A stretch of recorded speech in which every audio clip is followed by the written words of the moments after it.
Hoje eu vou conversar com o Tomás Dias. Ele já atuou como Head de Produto e Chief Product and Technology Officer na Quero Educação. Também já foi diretor de Product Management na Acreditas. E hoje atua na Adyen, né, como Group Product Manager. Tudo bem, Tomás? Obrigado aí por aceitar o convite. Poxa, tudo bem, Edu. Obrigado pelo convite aí, bem feliz de falar com vocês e, cara, um assunto que eu adoro muito, que é a liderança. Boa, vamos lá. Bom, eu fiz uma apresentação sucinta aqui, então se você quiser contar um pouquinho sobre você, o pessoal te conhecer um pouco melhor, fica à vontade. Boa, faço sim.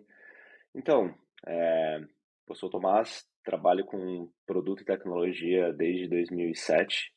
Eu sou engenheiro de formação, então comecei minha carreira como desenvolvedor. Ainda sinto falta de codar, na verdade. Acho que isso acontece com vários líderes de tecnologia, né? Acaba focando muito em processo, pessoas e quando tem a oportunidade de codar, daí entra naquele flow maravilhoso, assim, é muito bom.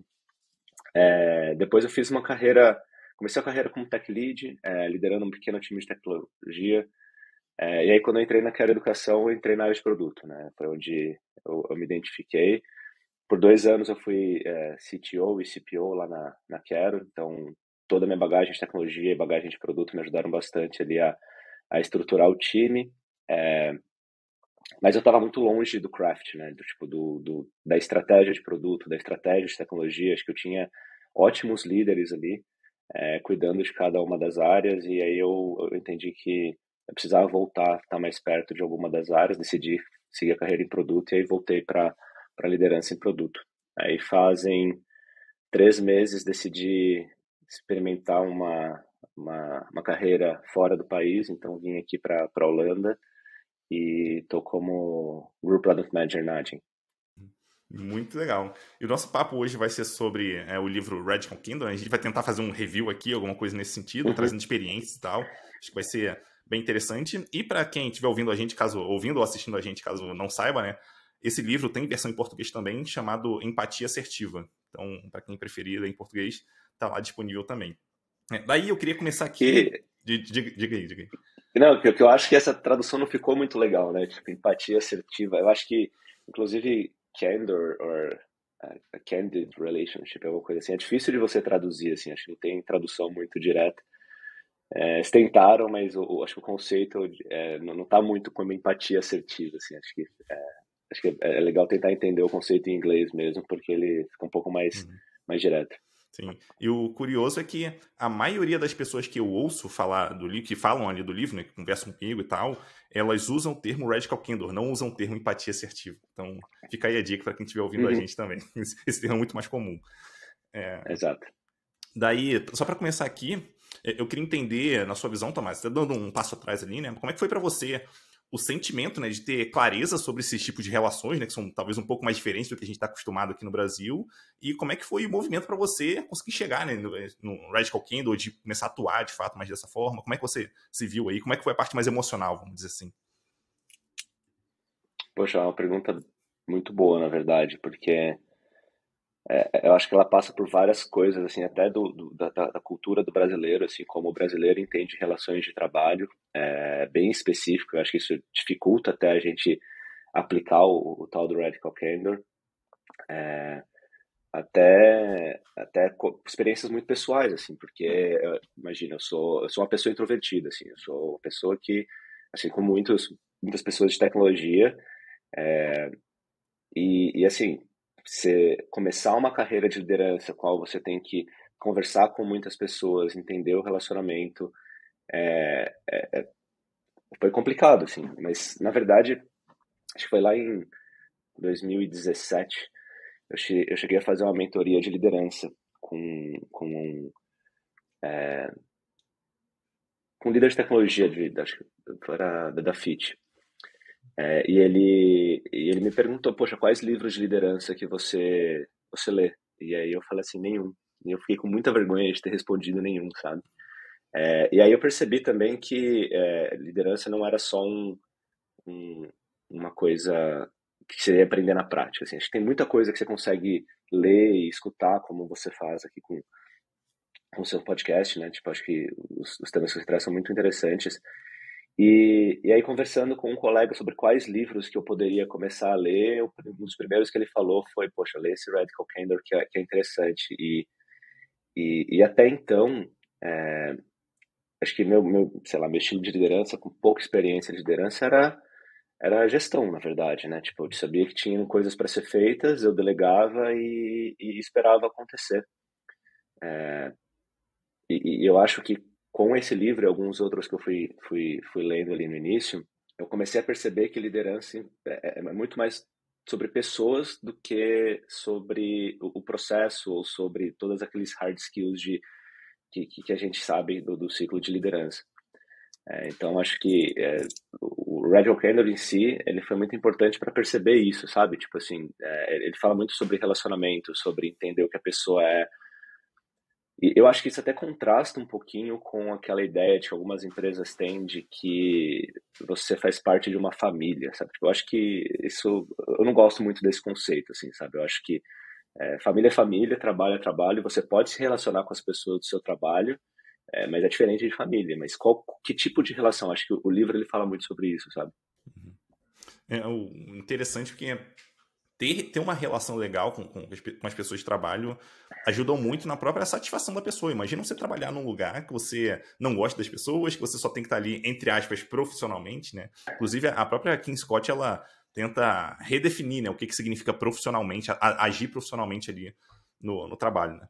Eu até costumo dizer Uhum, que a gente tá, vamos dizer assim, se a gente pegar o nosso crescimento natural ao longo da carreira e tal, a gente fica acostumado com dois perfis que são muito antagônicos assim. Então, de um lado, talvez uma liderança que seja mais direta no sentido de ela não se preocupa com as pessoas e só está pensando em resultado e tal, então uma liderança mais nesse sentido, e uma outra liderança que talvez seja muito mais boazinha e tal, e que aqui eu posso fazer qualquer coisa, eu tenho muita liberdade, e a questão uhum, até esse ponto que o livro tenta trazer, né, que a ideia não é ser só um ou só outro, a ideia é como é que você consegue juntar os dois para ter o melhor dos mundos, né? Que você vai desafiar as pessoas, que você vai, né, ajudar as pessoas a se desenvolverem ali, né? Obviamente, esses desafios ajudam nisso, mas do outro lado também você vai se preocupar com elas. Você quer que as coisas aconteçam porque isso vai ser bom para elas também, não só para a empresa, mas para elas, para a carreira delas, para eventualmente quando elas saírem daí elas vão estar melhor preparadas, por aí vai. Então, trazer essas duas visões, conseguir juntar, eu acho que esse ponto que foi, na minha visão, um ponto alto assim do livro, que é algo que a gente não está tão acostumado a ver no dia a dia. Eu concordo. E assim, eu gosto muito de pensar também, assim, como esse assunto, como vários outros, tipo, não tem certo ou errado, assim, eu acho. Tem muito de você entender o que tem que ser feito naquele momento, sabe? Eu acho que as pessoas gostam muito de frameworks porque parece que vai dar é o silver bullet, assim, vai resolver cara, os frameworks ou qualquer coisa. Tipo, até você pensar no Radical Candor, assim, poxa, às vezes não faz sentido para você aplicar exatamente o que está no livro, mas os conceitos, o que está por trás, as ideias, acho que às vezes são muito mais importantes, sabe? Uhum. Então, tava até pensando assim, acho que no MBA que eu terminei agora, a gente falou muito sobre liderança e fala-se muito sobre estilos de liderança para cada um dos momentos. Então, puxa, às vezes você tá em um war mode, tipo, você tem que resolver um negócio super crítico e, cara, você não tem muito tempo de, talvez, explicar todo o contexto, tipo, ter todo mundo on board de tudo que tá acontecendo, sabe? Então, como que você faz? Se você tiver um bom relacionamento com o seu time, eles confiam em você, eles sabem que naquela semana vai ter que ser execução e todo mundo executa junto. Tem um momento de inovação, por exemplo, que você vai trazer contexto, você vai trazer o problema para todo mundo participa do desenvolvimento de solução. Acho que tem gente que acaba sendo muito incisivo em falar que tem certo e errado em tudo, sabe? Eu acho que tem certo e errado para cada momento, acho que é mais ou menos assim. Uhum, com certeza. E só para deixar claro para quem estiver ouvindo ou assistindo a gente, o Radical Candor ele tem duas. Ele coloca o comportamento das pessoas ali, né? O comportamento da liderança, na verdade, em dois eixos. Um deles é o quanto a gente desafia a pessoa, então se a gente desafia, vamos dizer assim, no nível ideal, se a gente não desafia nada a pessoa, e o outro eixo seria o quanto que a gente se importa com a pessoa. Ou a gente se importa muito, né? Ou isso é uma escala, né? Ou a gente vai chegar no ponto onde a gente tá nem aí para a pessoa. E aí o Radical Candor é justamente essa parte de eu me importo muito com a pessoa e eu desafio essa pessoa também. Então, o desafio é a gente conseguir tentar chegar, né, nesse nível, né? Mas, aí eu queria saber o seguinte de você, Tomás. Existe um certo risco ali da gente acabar caindo num quadrante ali, não penso que são 4 quadrantes, no quadrante de obnoxious aggression, caso eu tenha pronunciado certo aqui, que é onde a gente desafia a pessoa, mas a gente talvez não esteja, enfim, se importando tanto com a pessoa ali, né? Então, como é que na sua visão a gente pode fazer para tentar evitar cair nesse quadrante? Assim, talvez pareça fácil, se importe com a pessoa, mas talvez não seja tão simples assim. É, é, é, é interessante o que você falou, né? Tipo, acho que o livro ele fala muito sobre os 4 quadrantes e sobre como você ir de um quadrante para o outro e de como você, e de quais são os riscos em cada um deles, né? Então, acho que a maior parte das empresas vão procurar que os líderes, que a liderança esteja para a direita nesse eixo do desafio, né? Tipo, poxa, eu quero que você desafie as pessoas que trabalham com você. Só que se você não dá contexto, se você não está próximo, entra nesse quadrante de agressividade, né? Entra nesse quadrante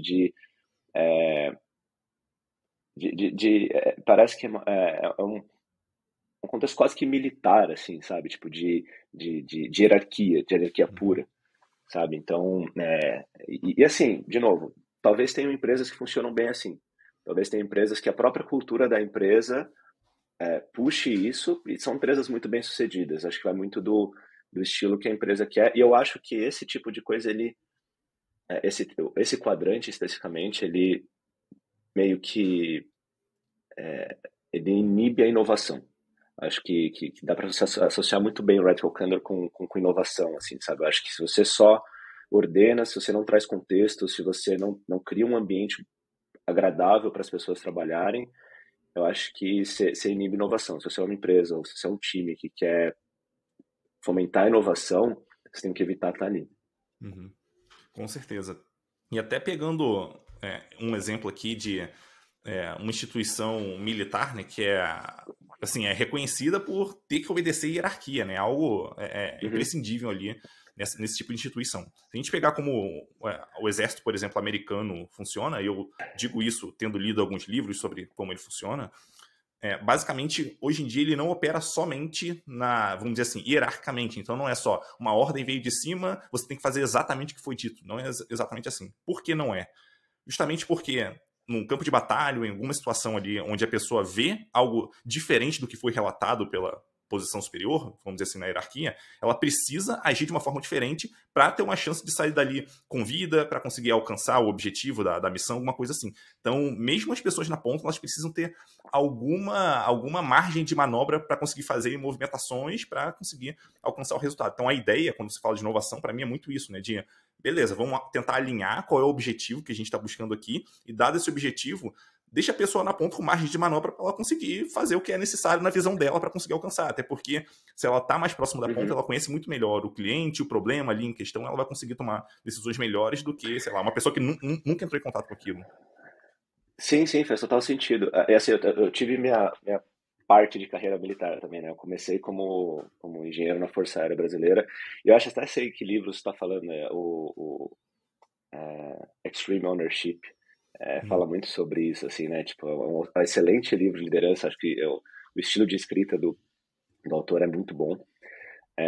Mas eu concordo com você. Acho que mesmo em situações ou empresas ou formas de trabalho extremamente hierárquicas, você vai acabar delegando ou instruindo aquela tarefa até o ponto que você consegue dar um bom direcionamento. No caso das Forças Armadas é muito tipo assim, poxa, você precisa saber é que a gente não vai para a guerra aqui no Brasil, mas no caso dos americanos que acabam entrando em guerra, você você precisa saber que a pessoa que está do seu lado está executando aquela mesma coisa até um certo ponto. Obviamente que ela tem as ferramentas ali para atuar de acordo com os imprevistos que acontecem. Mas acho que é isso mesmo. Assim, se você vai instruir ou detalhar aquela tarefa até o ponto que a pessoa precisa saber para conseguir executar aquilo com um grau de inovação que ela precisa fazer, uma coisa assim. Uhum. Mas até voltando ali pro quadrante, né? Eu acho que o Obnoxious Aggression, também não sei se é assim que pronuncia, né?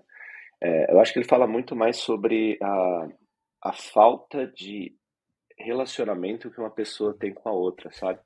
Eu acho que no caso até nas Forças Armadas, assim, eu via oficiais superiores que eram extremamente hierárquicos, que eles ordenavam e não davam contexto, que aí eles caem nesse quadrante mais baixo. Mas eu também via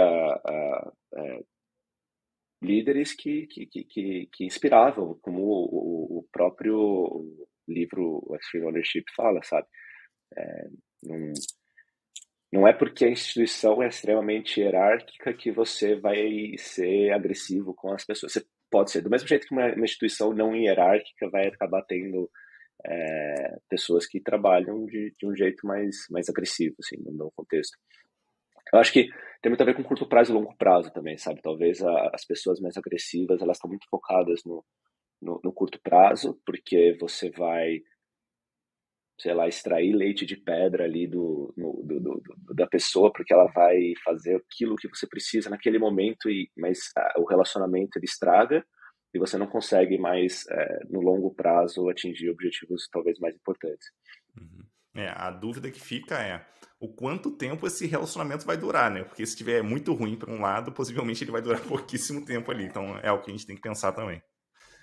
Exatamente. Eu acho que o livro, né, o framework da Kim Scott é muito sobre relacionamento, né? Tipo, acho que ela ajuda a gente a entender como criar relacionamentos no trabalho. E, de novo, trabalho não é uma família, mas é ótimo você poder ter bons relacionamentos no seu trabalho. E tendo bons relacionamentos, você tem mais, não sei dizer, talvez coesão no trabalho, você consegue fazer com que mais pessoas trabalhem melhor juntos, sabe? Uhum. E a gente fala, é tudo sobre trabalho em equipe, né? A gente tá, acho que já há muito tempo que tecnologia virou trabalho em equipe, assim, é muito difícil de você ser uma pessoa trabalhando sozinha ali, falava, né, aquelas pessoas extremamente inteligentes, mas que não conseguem se relacionar com ninguém, coloca ela num quartinho ali, deixa ela codando, só passa a comida por baixo da porta ali, mas acho que já passou do tempo que os times não suportam ou não comportam mais esse tipo de comportamento, né? Então, você conseguir se relacionar. E, assim, eu acho que o Radical Candor era um contexto só para liderança, né? Eu acho que o, a, as pessoas no time também podem se relacionar de forma mais franca ou direta com outras pessoas do time ou com os seus próprios líderes, né? Eu acho que criar um relacionamento com o seu líder de forma mais direta, mais franca, também vai te ajudar, tipo, em tudo, assim, não tem como te atrapalhar, sabe? Uhum. Uhum, com certeza. Daí um ponto que a gente estava, na verdade você estava comentando comigo, né, antes da gente começar a gravação aqui, que eu fiquei bem interessado, é sobre essa diferença ali, né, entre teoria e prática de Radical Kingdom, né? Então, que algumas empresas incentivam, que não necessariamente seja tão simples fazer no dia a dia, talvez até um pouco de diferenças culturais ali, como é que faz isso, como é que a gente consegue fazer isso no Brasil e tal, que talvez seja um local onde a gente tem um pouco mais de dificuldade ali, tem É, que ter um pegado diferente. Eu queria ter a tua visão sobre isso, né? Como é que funciona ali a diferença entre teoria e prática? é bem interessante, na verdade. Eu estava comentando com você que nessas minhas duas últimas experiências, as empresas até têm um, uma frase no seu conjunto de valores que estão extremamente relacionados com Radical Candor, né? No caso da Acreditas, era o Brutally Honest, que a gente até brincava, às vezes virava Brutally Brutally, porque, tipo, era só o Obnoxious Aggression, assim, sabe? Tipo, as pessoas não tinham uma intenção em ajudar, era mais para ser assertivo mesmo. Mas funcionava bem, apesar de que eu acho que a gente pode entrar um pouquinho nisso, acho que tem diferença da cultura do brasileiro, que precisa entender, não que o brasileiro precisa entender, mas o jeito que a gente se relaciona é um jeito que deixa até um pouco mais difícil de ser assertivo. A gente acaba caindo muito no eixo do rules empathy, sabe? A gente chega lá. E no caso da Adyen, o, o statement, a frase é direto sem ser rude. Só que o holandês já é uma pessoa extremamente direta. Então é até esquisito para gente que vem do Brasil entrar num contexto de uma empresa holandesa, assim, acho que dentro da Europa, que já é uma cultura mais direta, o holandês é o mais direto, e você tá numa reunião e a pessoa te confrontar, e aí você, meu, o que está acontecendo aqui?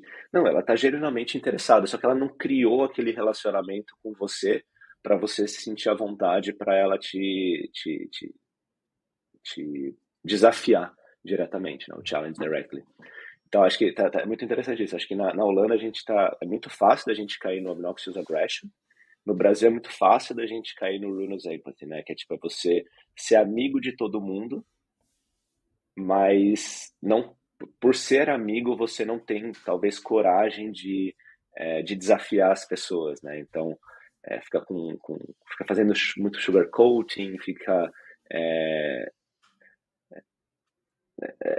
aquela vontade do brasileiro de ser amigo de todo mundo, sabe? Uhum. Às vezes isso não. Se for só isso no trabalho, acaba sendo prejudicial. Eu acho que a King Scott até fala isso, né? Que é muito mais. Se você está no quadrante, no manipulative insincerity, que é quando você não desafia e também não se relaciona, né?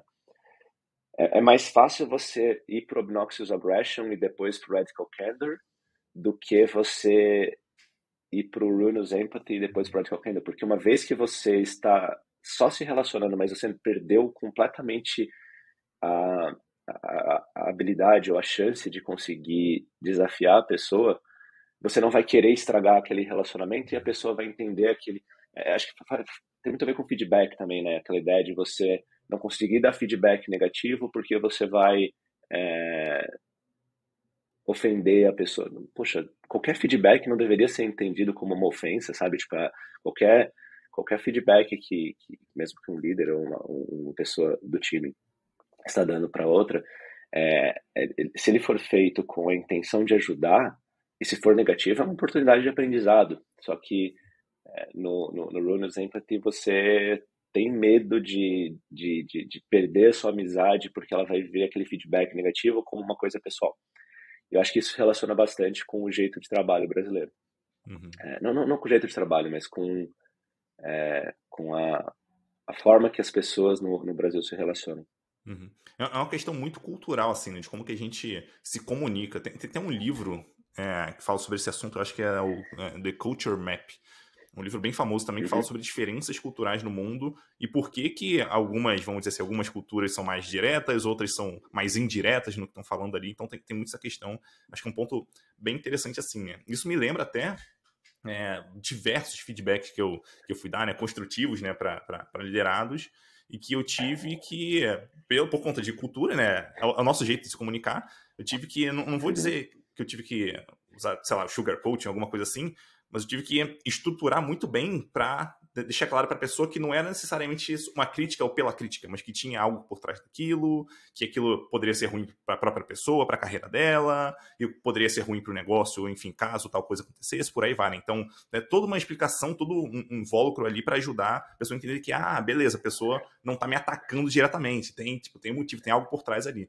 Enquanto que numa É, cultura diferente, né, se a gente fala de uma cultura possivelmente europeia e tal, de maneira geral, a gente está falando de pessoas que são muito mais diretas, que eu posso chegar e falar, fulano, você fez isso aqui errado, ponto, sabe? E acabar por aí, e a pessoa, não é que vai ser agradável para a pessoa, mas na cultura dela aquilo ali é muito mais palatável do que uma cultura brasileira, vamos dizer assim. e assim, não entendam errado, sabe? Tipo, não é que eu tô falando que a cultura brasileira é pior ou melhor do que a cultura europeia. É só entender que é diferente. E Uhum. se você tiver noção ou entender como que as coisas funcionam, isso é uma ferramenta incrível. Tipo assim, poxa, eu sei que as pessoas nesse país, assim, eu não sei se muitas pessoas aqui eu escutando trabalham, então têm oportunidade de trabalhar com outras culturas, assim. É, você saber que são diferentes e que e entender como que cada uma funciona e como que elas podem é super importante assim para você conseguir se relacionar, sabe? No meu time da AD eu tô trabalhando diretamente assim com não que reportam para mim, mas o nosso squad ali chama String, na verdade. A gente tem umas 10 pessoas. São 8 nacionalidades diferentes. Assim, de América, Europa, Oriente Médio, assim, são pessoas, Ásia. Então, tipo, é muito interessante ter a oportunidade de trabalhar com diferenças culturais tão interessantes, tão grandes. E aí esse tipo de framework como o Radical Candor te ajuda a entender que vai ser diferente, ou como você pode tentar se relacionar. E, às vezes tem pessoa que... Eu estava falando com uma pessoa esses dias no trabalho sobre um conflito. Ela está tendo um conflito muito grande com um outro time.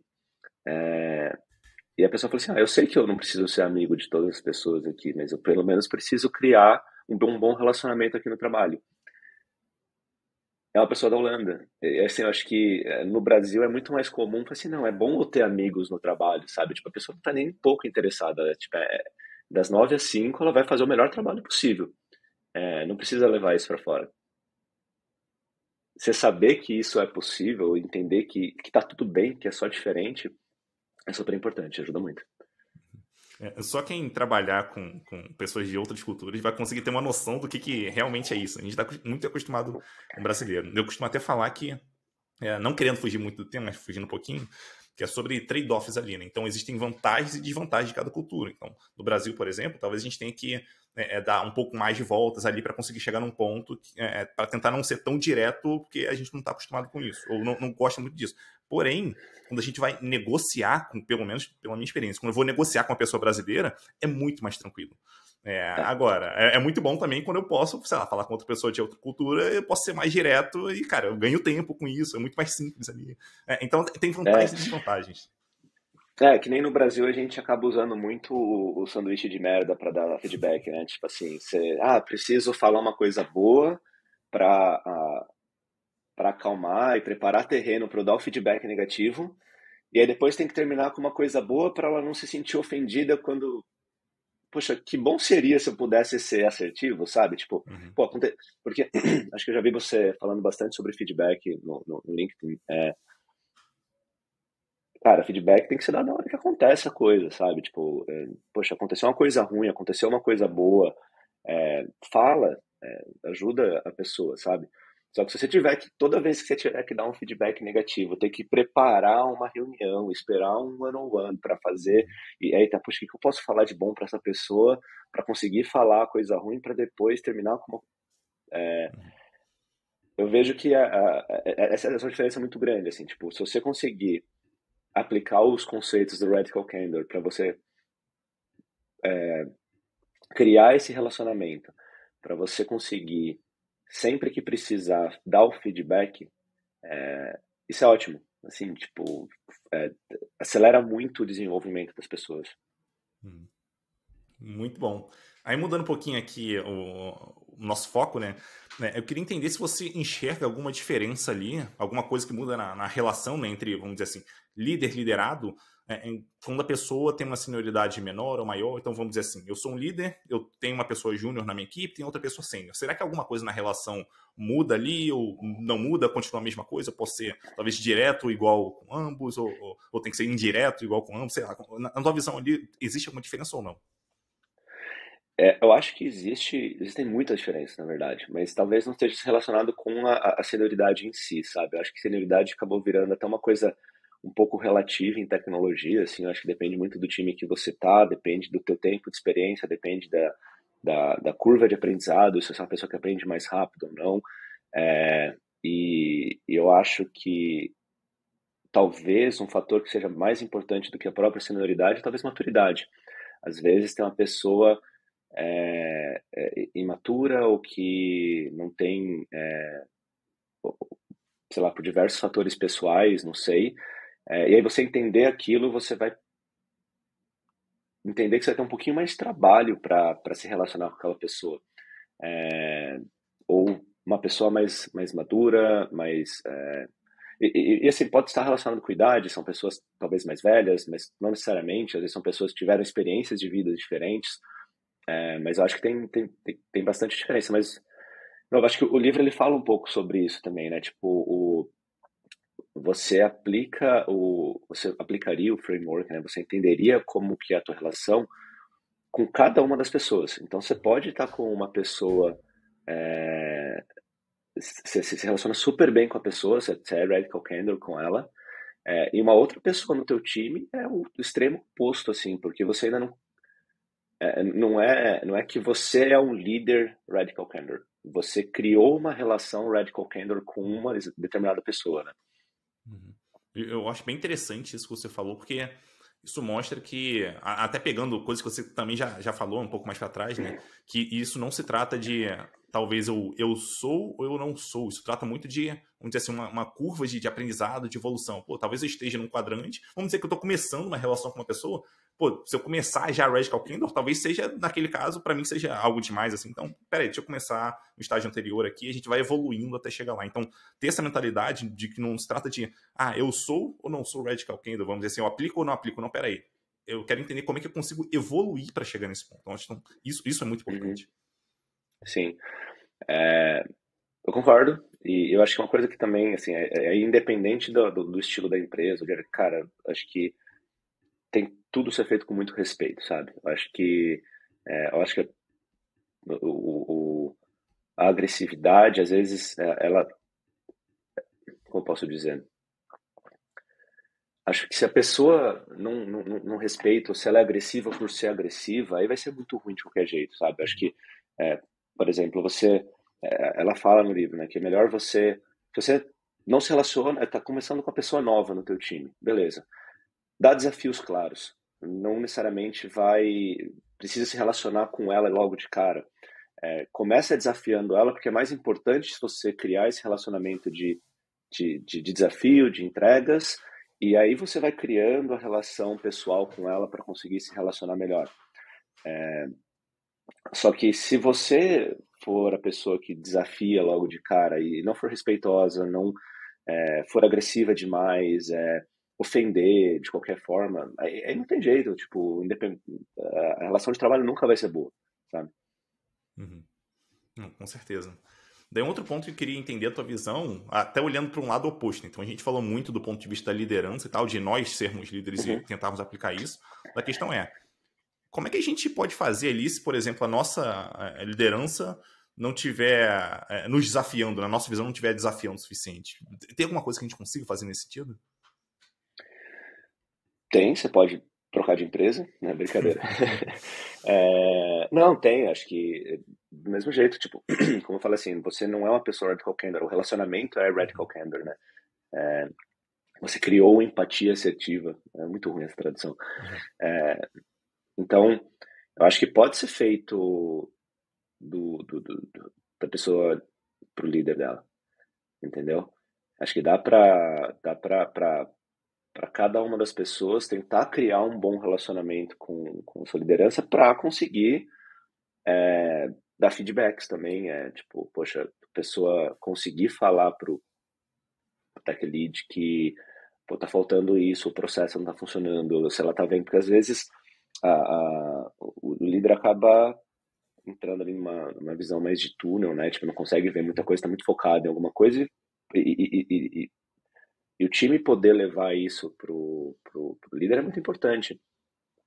Até para se a pessoa não está se sentindo desafiada ou tá ela conseguir meio que cobrar isso, né? Porque faz parte do relacionamento com o líder, né? Uhum. Isso é para mim, um aprendizado bem grande, isso é um relacionamento. Então, isso tem, vamos dizer assim, duas pontas. Falando de uma pessoa para outra, tem duas pontas. Então, as duas, em tese, deveriam estar minimamente preocupadas com evoluir nessa direção. Então, isso é um insight bem interessante.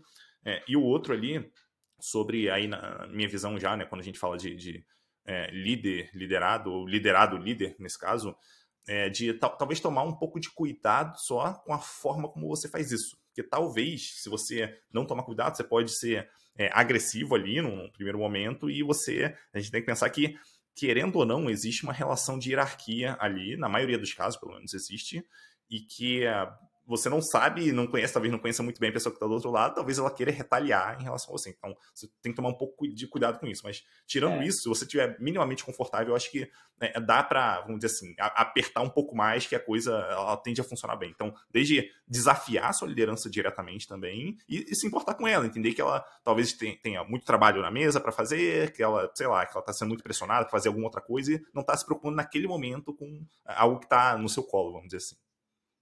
sim, sim. Tô lembrando aqui de casos na minha carreira que, assim, eu tava com tanta coisa acontecendo ao mesmo tempo, tantos problemas, e a pessoa chegava para falar comigo, trazer mais problemas, mas assim, tipo, do ponto de vista dela, que eram super importantes, e na prática eram, e eu não conseguia, sabe? Eu também não estava preparado naquele momento para conseguir escutar e ajudar, assim, acho que isso acaba acontecendo bastante em tecnologia, porque, assim, acho que por conta da falta de profissional no mercado, assim, mesmo com a crise que a gente acabou tendo aí nesse ano, acho que o mercado ainda está aquecido de alguma forma, a gente acaba acelerando a carreira de muitas pessoas. Acho que isso aconteceu comigo, talvez tenha acontecido com você também, assim, talvez ali quando eu fui CTO na Quero, poxa, eu fui esticado ali, sabe? Tipo, era muitas coisas, muita responsabilidade, e aí você acaba não conseguindo atuar da melhor forma possível com todos. E ter tempo para isso é muito importante, assim, sabe? Até acho que o recado também que não tem muito a ver com Radical Candor toma cuidado com o tanto de coisa que você está fazendo, assim, porque você precisa ter um pouquinho de espaço para pensar, para refletir sobre as coisas. Acho que é outro livro lá que é interessante sobre isso, que é o Ócio Criativo, né? E que se fala bastante sobre relações de trabalho. Se você está no 120% o tempo inteiro, cara, esquece qualquer framework de relacionamento com pessoas, assim, sabe? Vai ser muito difícil de você aplicar qualquer coisa, assim, você vai estar só no modo automático. Então, toma bastante cuidado com isso também, sabe? Tipo, deixar slacks, assim, no teu dia a dia para pensar, para refletir, para dar tempo para genuinamente escutar a outra pessoa. Acho que muitas pessoas acabavam chegando para mim para trazer mais coisa, mais problema, cara, como que eu faço mais isso? Eu não conseguia, sabe? Mas porque eu tava super, super atolado. Uhum. E eu vou te contar um aprendizado que eu tive assim na carreira, que depois que eu me tornei líder, né, que mudou completamente minha visão. Porque assim, várias vezes, assim, várias empresas eu via decisões sendo tomadas pela, sei lá, pela Uhum. direção da empresa, enfim, por pessoas com posição muito alta na empresa, pensava, não, essa decisão é errada, era só fazer tal coisa que ia ser muito melhor. E é muito fácil falar isso quando a gente está numa posição, vamos dizer assim, mais na ponta ali de execução e tal. Né? Mas quando a gente está numa posição mais alta, a gente vê que não é tão simples quanto eu imaginava tomar decisões. As pessoas não vão gostar de algumas decisões e paciência, acontece. Então, só É, da pessoa saber que isso acontece, já talvez deixe ela um pouco mais. Ok, não vou falar que é tão simples assim daqui para frente, eu não vou, talvez, ser tão duro assim com a minha liderança quando ela tomar uma decisão que, na minha visão, não é tão boa assim, porque não é fácil a gente estar numa posição de tomar decisões ali, decisões talvez duras e tal, né, mas que em alguns momentos são é. necessárias. Aí que eu acho que aí que é empatia mesmo, né? Tipo, é você perceber que, assim, se você tem um bom relacionamento e você conhece a pessoa e você sabe que ela fez de tudo para entregar ou para tomar a melhor decisão, acho que isso fica bom, assim. Acho que quando esse relacionamento não tá tão bom, você acaba questionando muito mais decisões da sua liderança, porque às vezes você não concorda.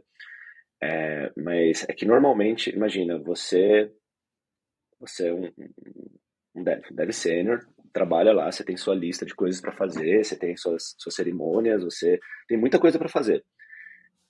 Do outro lado, o tech lead, o head de engenharia, o CTO, ele tem todas as coisas que ele tem para fazer também, assim.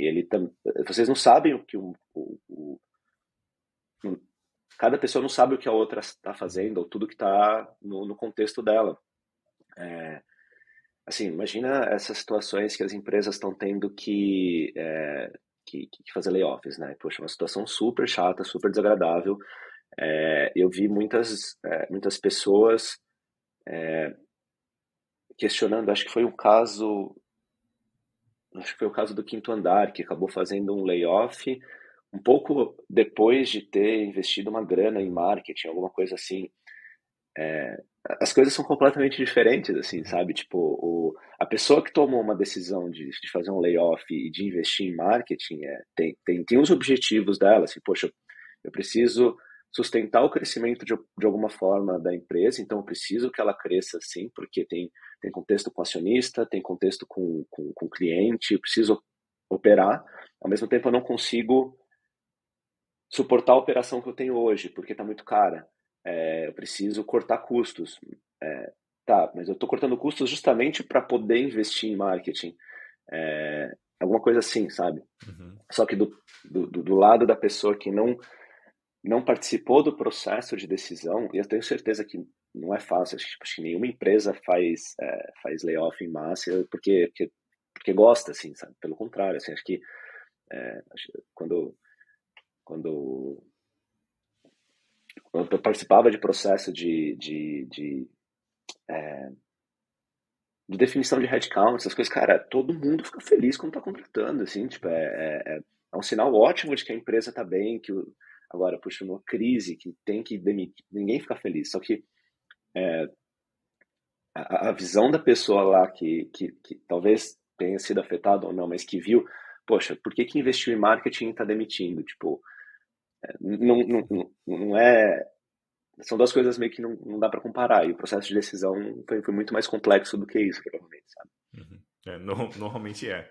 Daí um outro ponto que eu queria ver contigo é assim. E esse talvez seja um pouco mais complicado, assim, mais complexo de responder, que é como que a gente sabe se a empatia assertiva, ou o Radical Candor ali, está sendo realmente bom no sentido de trazer resultados para a equipe, para a empresa ali? Tem alguma forma de medir isso? Boa pergunta. Eu acho que, assim, vamos lá, tem que fazer um processo de produto aqui com essa pergunta, né? Tipo, qual o problema que você quer resolver com Radical Candor, né? Tipo, é o problema de você ter boas relações no trabalho? Não, ter boas relações no trabalho é a solução para algum outro problema, né? Por que você quer ter boas relações no trabalho? Porque você imagina ou você entende que boas relações vão te trazer mais produtividade, boas relações vão trazer melhores resultados a longo prazo, boas relações vão fazer seu time inovar mais. Então, acho que dá para medir com entendimento de se o time está feliz trabalhando. Eu acho que a gente trabalha para isso, né? Para ter um bom employee NPS, alguma coisa assim. Eu acho que você consegue ver se o teu time está mais inovador. Eu acho que dá para ver se o teu time está seus níveis de retenção estão melhores. Eu acho que tudo isso é impactado por você ter um bom relacionamento no trabalho. Uhum, uhum. Faz sentido. E eu consigo enxergar, assim, alguma relação, só que indireta com o resultado, vamos dizer assim. Então não é que, eu vou aplicar Radical Candor, por isso os resultados da empresa vão ser melhores. Tipo, não.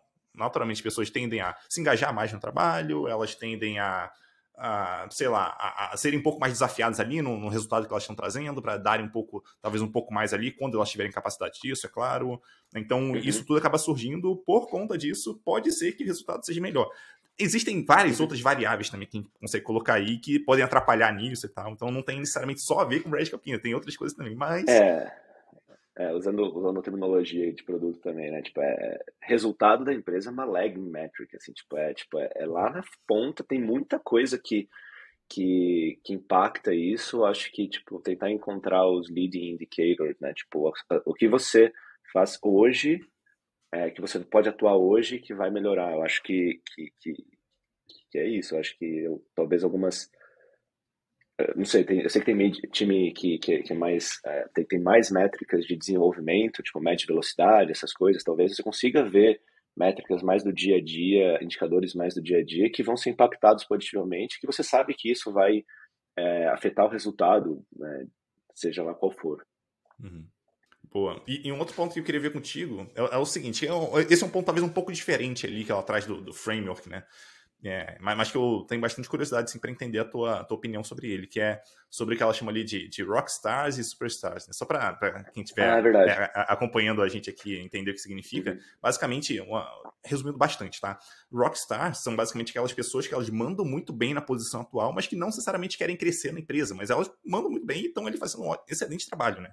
Enquanto que os superstars são aquelas pessoas que mandam muito bem, mas que elas têm ambições maiores, crescer talvez de cargo ali, de evoluir vamos dizer assim, na hierarquia da empresa, por aí vai. São pessoas que normalmente têm um crescimento acelerado, né? Daí, eu queria entender de você o seguinte, Tomás. Como é que a gente faz para evitar só beneficiar as pessoas superstars, aquelas pessoas que crescem muito rapidamente na empresa? Como é que a gente faz para valorizar também as pessoas que mandam muito bem na posição atual? Não, e isso é super importante, porque vai muito do que cada pessoa quer, né? Eu acho que todo mundo aqui já trabalhou com pessoas brilhantes que eram também ambiciosas. E aí elas focam crescimento de carreira, seja crescimento para liderança ou crescimento técnico. Eu acho que isso é ótimo. As pessoas que têm oportunidade de trabalhar em empresas que genuinamente aplicam a carreira em Y e dão oportunidades para pessoas que não querem liderar pessoas, evoluir também tecnicamente. Acho que é um exercício, assim. Acho que é um exercício que o líder tem que executar no dia a dia de olhar para todo mundo. Eu acho que você acaba olhando um pouquinho mais para as pessoas que estão chamando atenção de alguma forma, porque é natural. Se você está numa praça e você vê uma pessoa abanando o braço, você vai olhar para ela. É meio que normal, né? Só que você sair e olhar o que está acontecendo, e assim, é intencional, né? Você tem que ter a intenção de fazer isso, né? Eu acho que é exercitar a intenção. Uhum. Não é fácil. Eu até gosto de falar que o ideal é a gente ter alguma mistura ali. Porque se a gente só tem superstars, a gente só vai ter pessoas crescendo na hierarquia da empresa e não é isso que a gente precisa, né? A gente precisa também disso, mas a gente precisa de pessoas que continuam naquela posição, que queiram continuar lá e que estão fazendo um excelente trabalho. Então, ter essas, vamos dizer assim, essa mistura aí, eu acho que é bem interessante, né? Algumas vão assumir posições vamos dizer assim, talvez um pouco mais estratégicas da empresa, outros vão ficar mais no operacional e não tem absolutamente nada de errado com isso. É entender que cada um tem o seu objetivo. Eu ia comentar que eu super concordo com você. Eu acho que uma das coisas mais importantes que eu aprendi no tempo que eu trabalhei na Acreditas é valorizar a diversidade. Assim, mas valorizar intencionalmente a diversidade. Você olhar para o seu time e assim, diversidade em todos os aspectos que a palavra traz, sabe? Tipo, diversidade de pessoas, de gêneros, de experiências, se puder, de nacionalidades, de você pegar os 16 personalities, pessoas complementares. Eu acho que isso é super importante. E nesse ponto que você falou também, eu acho que vão ter pessoas óbvio, acho que você pode pegar aquele framework de ABC players também, sabe? Tipo, é bom você ter A players, que seria talvez os superstars, e B players, que seriam os rockstars. O time funciona bem assim. E concordo super com você. Uhum. E quando a gente está falando de, de crescimento, aqui eu acho que dá para a gente separar, né, de crescimento em duas formas. Né? Um dos crescimentos, obviamente, crescer na hierarquia, mas para mim, uma outra forma de crescimento é fazer aquilo que eu faço de forma ainda melhor. Então, por exemplo, se eu tenho um desenvolvedor sênior na minha equipe, ele está programando ali no dia a dia, será que tem algo além da programação que esse desenvolvedor sênior também pode fazer? Talvez começar a olhar mais para a documentação, olhar mais para desempenho, caso já não estivesse fazendo isso, ou alguma coisa nesse sentido. Então, esses desafios que a gente passa dentro do que se encaixa ali na posição que ela está, acho que isso ajuda também a pessoa a se desenvolver. E para mim, esses são desafios interessantes para a gente passar para pessoas que talvez se encaixem mais em rockstars, né? Pessoas ali que mandam bem na posição atual e que querem continuar mais ou menos naquele contexto que elas estão ali. Então, a gente tem que pensar Sim, nisso, em vez de pensar só em como é que eu consigo fazer a pessoa, sei lá, pensar mais estrategicamente na empresa. Não, peraí, talvez não seja sim. isso que ela está buscando. A gente tem que encontrar desafios que se encaixam com o que faz sentido para elas também. Sim, eu acho que isso passa por entender ou por definir o que é sucesso, né?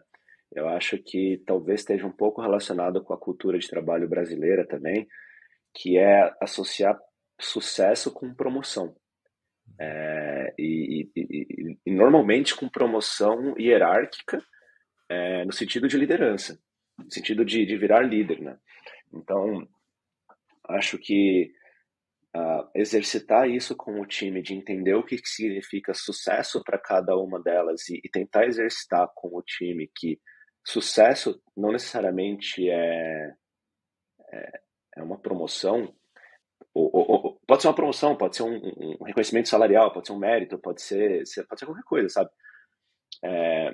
Tava estudando frameworks de motivação também, né? Tipo, no MBA a gente estudou bastante isso, motivações extrínsecas, que são aquelas motivações financeiras, motivações intrínsecas, que são as motivações que a pessoa tem com ela mesma, tipo, se sentir reconhecida, por exemplo, não o reconhecimento externo, ela se sentir reconhecida, e as motivações que eles chamam de transcendentes, que é você se sentir motivado por fazer bem às outras pessoas, que eu acho que é onde o líder, se ele se sentir motivado por estar pelo sucesso dos seus liderados, eu acho que ali é onde o líder começa a trabalhar melhor, assim, sabe? Uhum, uhum. Mas eu acho que é importante, assim, conversar com as pessoas, entender o que motiva cada uma delas, se é um momento de vida que a pessoa precisa de reconhecimento financeiro, viabilizar isso, se é um momento de vida que a pessoa precisa ter reconhecimento de entregas, né? Tipo, poxa, consiga mostrar o trabalho dessa pessoa para a empresa, assim, tipo, reconhecer isso, ou, enfim, faz parte você entender o que cada um motiva, e se você conseguir explicar para as pessoas que reconhecimento não necessariamente é uma promoção, ou tentar criar outras formas de reconhecimento, você consegue ajudar muito esses rockstars, né? Uhum. E um negócio que eu gosto muito de falar é que justamente entre essa diferença, né, de crescimento e promoção, e que como profissionais a gente deveria estar focado no crescimento. Mas quando eu digo crescimento não é pular de cargo, não é promoção. Quando eu digo crescimento é a gente estar se desenvolvendo, aprendendo coisas diferentes, entregando trabalho às vezes de forma diferente, mais eficiente, por aí vai, né? E naturalmente, em algum momento no futuro, pode ser que a gente vá ser promovido, até se a gente tiver o desejo de que isso aconteça. Isso é uma coisa muito interessante, aconteceu comigo recentemente, sabe? Tipo, eu tava falando de cargos, né? Eu tava numa posição, eu era diretor na Acreditas, eu tinha um time de umas 20 pessoas, tinham heads de produto reportando para mim. Eu decidi fazer uma mudança de carreira, decidi mudar do país, trabalhar numa empresa em um contexto diferente, uma cultura diferente. Meu cargo, o título é inferior. Hoje eu sou GPM, eu lidero pessoas, não lidero líderes, né? Eu confesso que eu tive que fazer um exercício pessoal de digerir isso, assim, sabe? Tipo, eu tô sendo demovido de alguma forma, sabe? Tipo, será que eu tô fazendo um passo certo na minha carreira? Mas, puxa, quando eu olho hoje essa decisão que eu tomei, eu tô super feliz, tô super satisfeito. Eu acho que o desafio que eu tô tendo, hoje eu não teria em nenhuma outra empresa. Eu tô tendo oportunidades, então desassociar sucesso com o cargo foi muito difícil, mas foi muito importante para mim, assim, pelo menos nesse momento de carreira hoje. A gente tem que tomar muito cuidado para não se deixar levar puramente, pelo menos, pelo status, né? Eu acho que em algum grau a maioria das pessoas gosta de um pouquinho mais de status, mas se deixar levar só por isso, acho que é meio complicado. Por isso que é Uhum. interessante quando a gente fala de evolução, seja lá que a pessoa entenda por isso, a gente ter um objetivo, ter algo que, não, eu quero alcançar tal coisa. Então, será que fazer esse movimento para alcançar esse objetivo que eu tenho faz sentido ou não faz sentido? Então fica mais fácil para a pessoa decidir, ela não fica baseada só no status ali, vamos dizer assim. Não, totalmente. Eu acho que você ter clareza dos objetivos é o mais importante, assim. De novo, trazendo o exemplo pessoal. Meu objetivo era ter o work-life balance equilibrado, assim, sabe? Tipo, eu conseguir equilibrar minha vida pessoal com o meu trabalho, e eu não estava conseguindo isso em startups no Brasil. Acho que cultura de trabalho em startup e no Brasil é muito centrada no trabalho, assim, sabe? Tanto que comecei falando, né, para mim, trabalho não é família. E eu acho que tem muitas empresas que falam que é. porque você quer que a empresa quer que você se envolva com aquilo a um nível pessoal. Eu queria separar isso e eu acho que eu estou encontrando isso aqui, sabe? Então, independente do cargo que eu acho que para mim, independente do cargo, eu queria trabalhar com liderança de produto. Eu queria trabalhar como um líder de produto e de pessoas, numa empresa que me permitisse ter um equilíbrio melhor com a minha vida pessoal, que me permitisse fazer viagens quando eu quisesse. Então, definir isso, o cargo foi o de menos. Então, as pessoas entenderem também que para mim, sucesso é isso. O meu sucesso foi definido nisso. Eu me sinto bem sucedido porque eu consegui atingir esse meu objetivo. Muito mais que o cargo. Óbvio que se eu conseguir ser promovido algum dia, eu vou ficar super feliz. Não é por isso que eu não quero avançar na minha carreira. Mas para mim, hoje, eu estou super feliz. Defini Uhum. sucesso e acho que defini o que é sucesso para mim e estou conseguindo, sabe? Uhum. Muito bom. Daí eu queria abrir um espaço aqui, finalzinho, para você passar sua mensagem final, para você fazer seu jabá, se você quiser. Fica super à vontade aí, Tomás. Não, acho que não tem muito jabá não, cara, mas fiquei super feliz com o convite, assim, eu venho acompanhando o que você vem escrevendo. Acho que é um conteúdo super, super relevante, assim, eu acho que se eu tivesse acesso a esse conteúdo quando eu comecei minha carreira de liderança, eu estaria bem melhor hoje. Então, só parabenizar você pelo podcast, pelo conteúdo que você vem criando, assim, e desejar muito sucesso para você. É.